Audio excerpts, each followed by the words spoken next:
Now, the other thing that my brain is having real trouble making sense out of is this. If the soul eating shining people eat other young shining people to live longer, wouldn't that imply that these supposed spirits that haunted the Overlook Hotel were equally soul eating shining people? Duh. Because they ate Rose's soul, and not just a restless ghost of people who met a tragic ending in the hotel, but the fact that Danny was able to lock them up in boxes in his mind only to release them on Rose suggests otherwise. Also, if burning down that hotel was supposed to cleanse the area of those spirits, what was that rotting lady still doing in Abra Stub at the end of the movie? You are lost. One last thing, if the hotel had indeed been shut down and abandoned for 30 years, how did the cops know it was burning? And why would they even care? And am I to assume that the cops drove Abra home since Danny died in the fire? Or did she use her magic to travel home because she did not seem to be of driving age?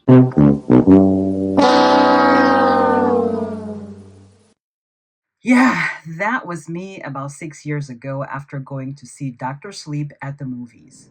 It's obvious from that clip that I understood the movie enough, but I really didn't get it, which was just as well because I had watched the prequel to it, The Shining, a few months prior to going to see Dr. Sleep, and while I enjoyed it too, I was equally a bit confused with a few of the scenes. For example, the Delbert Grady bathroom scene and how Jack ended up in the picture at the very end, a picture from the 1920s. Meanwhile, the setting of the story was in the late 70s, early 80s. I have since rewatched both movies several times, and every time I've rewatched them, I've discovered more things I missed prior, which is why Dr. Sleep deserves a do-over review. By the way, I watched The Shining with my mom and she got it on first watch.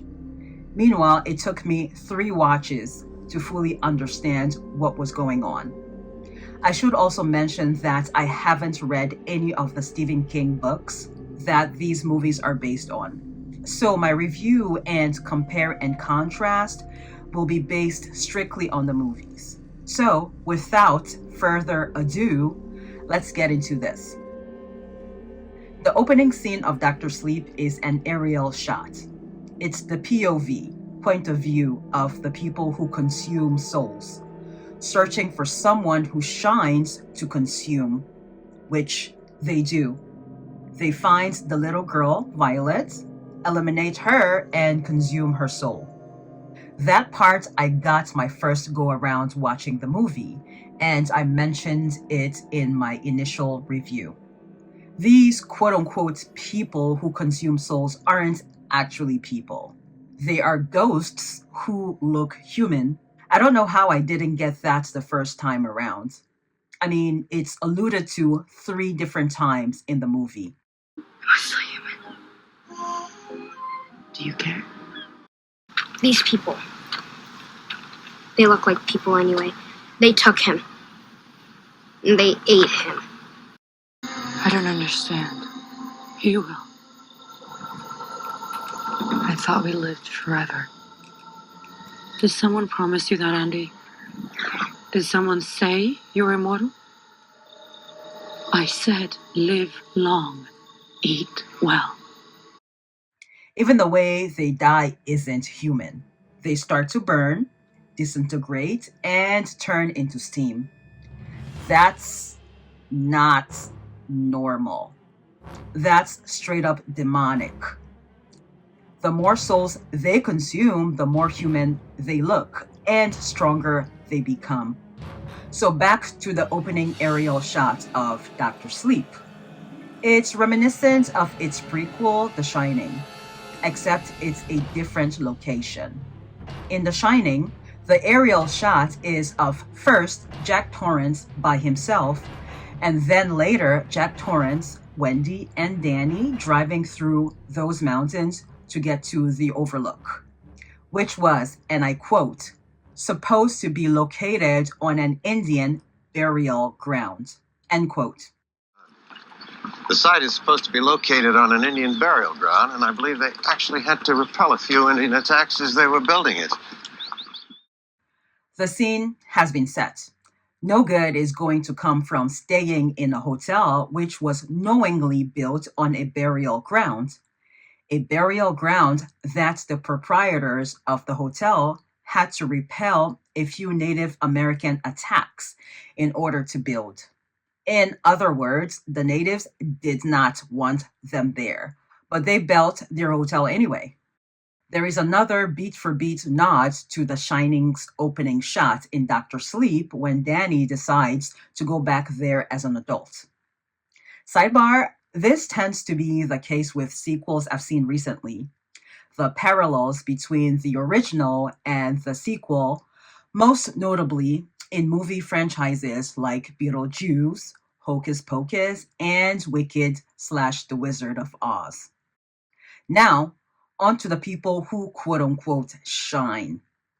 What I now understand, having watched this movie several times, is that the people who quote unquote shine, in plain terms, are clairvoyant. Ghosts, people who have passed on, both good and bad, are drawn to people who are clairvoyant. I personally believe that we all are clairvoyant in some way. We have a sixth sense, a third eye. We are, after all, spirits having a human experience. But for some people like Danny and Abra, they are naturally more in tune with it since birth. And because Danny, at age 5 in The Shining, doesn't have a word for this ability or doesn't know how to articulate what is happening, he names it, quote unquote, Tony. And his mom calls it his, quote unquote, imaginary friend. Now, I have heard other versions of, quote unquote, Tony being a trauma response to being abused, and that Danny was not only physically abused, but also sexually abused by Jack. But that's for later in the video. Again, I don't know how I didn't understand this whole quote unquote Tony concept the first time watching The Shining. I guess that part of my brain wasn't activated yet. The part that watches a movie and understands what is inferred by the camera angles and long pauses and drawn out shots. Anyway, after rewatching Doctor Sleep, I went back to watch The Shining again, and that's when everything started to click. Apparently, when The Shining was released, it wasn't well received. Stephen King himself did not like it, which is baffling because the book is one thing and the movie is its own thing. Everything written in the book will not translate well on film. Alterations have to be made for a different medium. Anyway, Shelley Duvall, who played Wendy, was ridiculed for her acting. Meanwhile, she was put through a lot on set to the point that some of what made it into the movie wasn't even acting anymore. It was an actual breakdown in real time while delivering the lines. That's why I'm not cut out to be an actor. From May until October, I was really in and out of ill health because the stress of the role was so great, and the stress of being away from home, just uprooted and moved somewhere else, and I had just gotten out of a relationship, and so for me it was just tumultuous. I read somewhere that the director had you crying 12 hours a day. Is that a little hyperbole? No, I had to do that. He demanded realism, so I had to really cry. The Shining was ahead of its time and people didn't quite get it. But now, of course, people have different interpretations of the movie, one of which I've mentioned above in regards to Tony. And that, to me, is the mark of a true masterpiece, when it means different things to different people. So back to the people who shine. They tend to attract spirits, hence why the Overlook was dangerous for Danny and anyone like him. The spirits from the Overlook were dark and drawn to Danny's shine. Halloran said it best. So you, in that damn hotel, you was like a 1,000,000-watt battery all plugged in, and it ate it up. Jack Torrance. I find it interesting that the actor they got to play him was Jack in real life, Jack Nicholson. Coincidence or not, Nicholson was the embodiment of that character. As mentioned previously, I haven't read the book, but Jack played the hell out of that role. Side note, his son was just as scary in Smile 2. Having a director, Kubrick, that was meticulous and obsessive for better and for worse helped with achieving this masterpiece. Although, again, as I learned via a few videos about the movie, Kubrick's Jack Torrance deviated from Stephen King's. Anyway, with Jack Torrance, he doesn't quote unquote shine per se, but he was the perfect candidate to get swallowed by the evilness of the place and the ghosts. He himself was dark. He tells Wendy in one scene that he instantly loved the hotel, like he's been there before. Deja vu.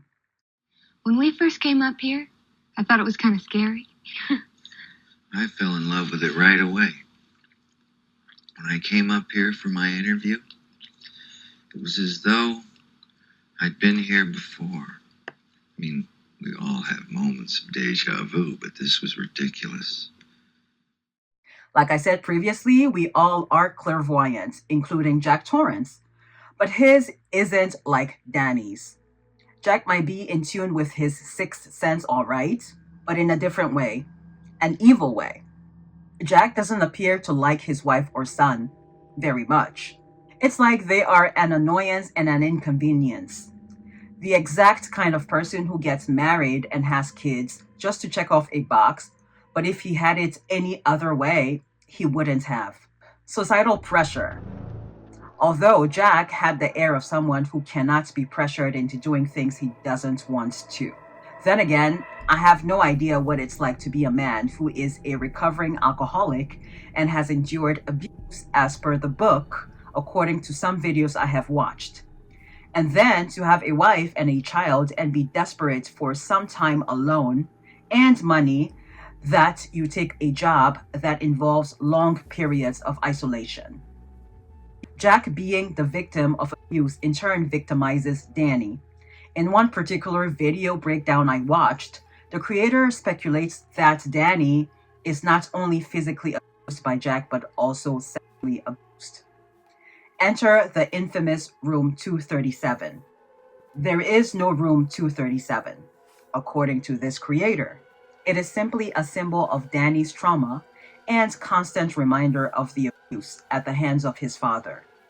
For Jack, him walking into Room 237 and not only seeing the naked lady but also indulging in his desires symbolizes him getting pleasure out of the abuse initially, but then the lady begins to rot, which is Jack's guilt and horror of inflicting that upon his very young and impressionable son.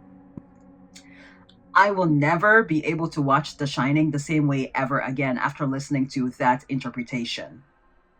Jack wants this job to get away from his responsibilities, in a sense. He claims he wants to write, but doesn't actually ever write, and gets upset at Wendy for interrupting him. This is fleshed out more in Dr. Sleep, when Danny is talking with the bartender, aka ghost of his dad. Much like how Lloyd spoke with Jack at that very spot 30 years prior. In The Shining, Wendy had mentioned that Jack had stopped drinking 5 months prior after dislocating Danny's shoulder. Well, he seemed to have relapsed after a month in the Overlook, thanks to the ghost at the bar, which brings us to the tour of the hotel at the beginning of the movie.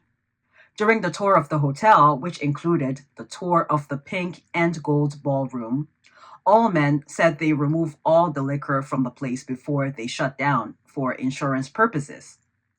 But suddenly there's alcohol in the bar the one night Jack goes in there. That was another confusing part my first time watching.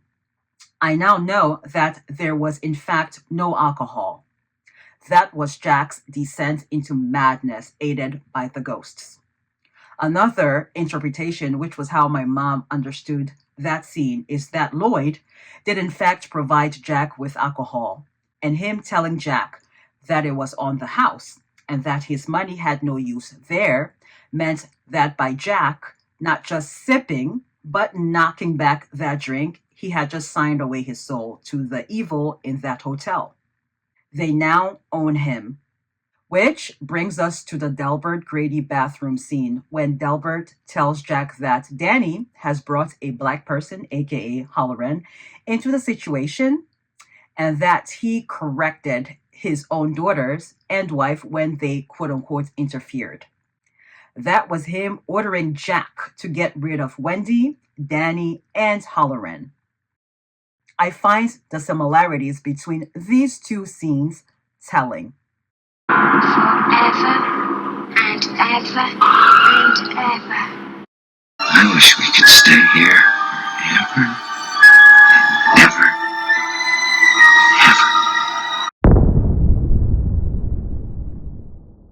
Wendy, in contrast, says the place scared her. Same with Danny. They could sense the unsettling energy in the place. In fact, Danny sensed it before they even got there. That's the scene in the beginning where he's talking in the mirror in the bathroom. I guess that's why Danny and Wendy were able to get away alive and not get sucked in literally by the place. It now makes sense why Danny, as an adult, went back there with Abra to lure Rose the Hat. That place siphons energy, like the Dementors in Harry Potter. This also answered my initial question about how the lights were able to come on even after 30 years of the Overlook being abandoned.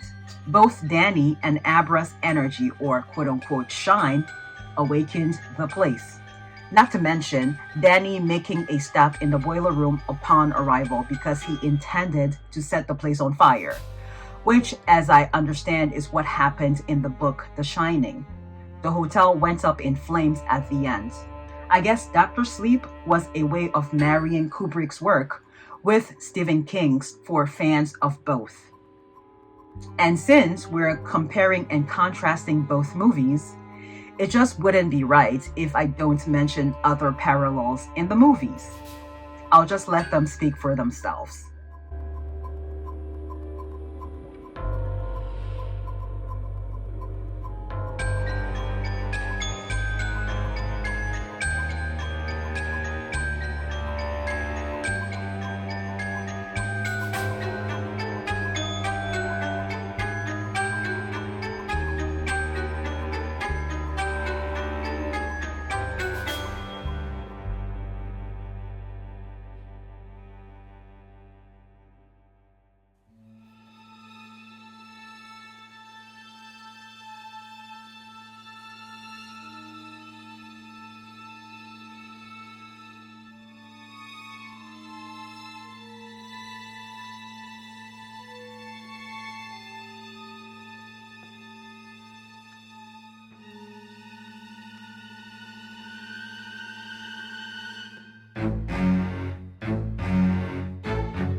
Danny dying at the end of the movie to me was symbolic of him breaking toxic cycles of abuse.